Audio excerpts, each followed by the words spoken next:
Yo les gars, aujourd'hui on se retrouve pour une petite rénovation cette fois-ci d'une ASICS GL Kayano.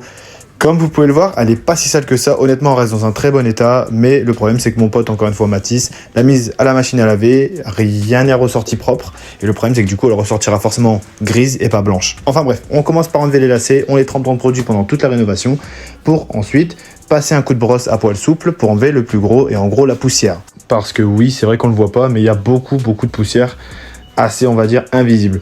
On enlève les semelles pour les mettre de côté, et bien évidemment pour pas les tremper. On vide la paire, ça c'est important, et on commence par prendre la brosse à poil dur ainsi que du produit et de l'eau, pas beaucoup d'eau, pour faire la semelle. Donc on frotte, il y a pas mal de passages parce que c'est vrai que la semelle était quand même pas mal marquée depuis un moment.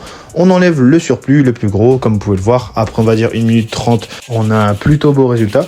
On attaque la semelle donc du côté, de l'avant, de l'arrière. On enlève le surplus, bien évidemment encore une fois avec la brosse à poil dur.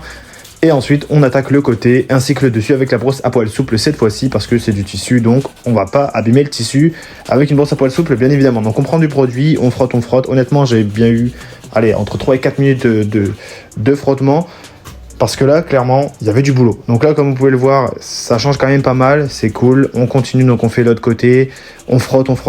Honnêtement, il y en a au moins pour 3-4 minutes à chaque fois. On fait l'arrière, ça c'est pas à négliger. On fait le dessus, les bords, bien évidemment, la semelle. Et ensuite, on fait l'intérieur. Parce que ça, c'est pareil, ça enlève les mauvaises odeurs. Et ça c'est cool. Honnêtement, c'est pas négligeable, encore une fois. On enlève le surplus. Et ensuite, on fait semelle par semelle. Donc, que ce soit le dessus, on enlève le surplus. Et aussi le dessous. Ainsi, on enlève le surplus. Ensuite, on remet la semelle. Là, honnêtement, on commence à voir la fin du travail. Donc, c'est vraiment cool. Ça fait du bien. Là, j'en ai eu pour au moins 1 heure facile. On enlève encore une fois le surplus. On sèche les lacets. On les frotte une dernière fois. On les sèche avec la serviette microfibre, bien évidemment. Et on les remet sur la paire petit à petit. J'ai mis un bon moment parce qu'en vrai, c'était un peu chiant. Mais bref.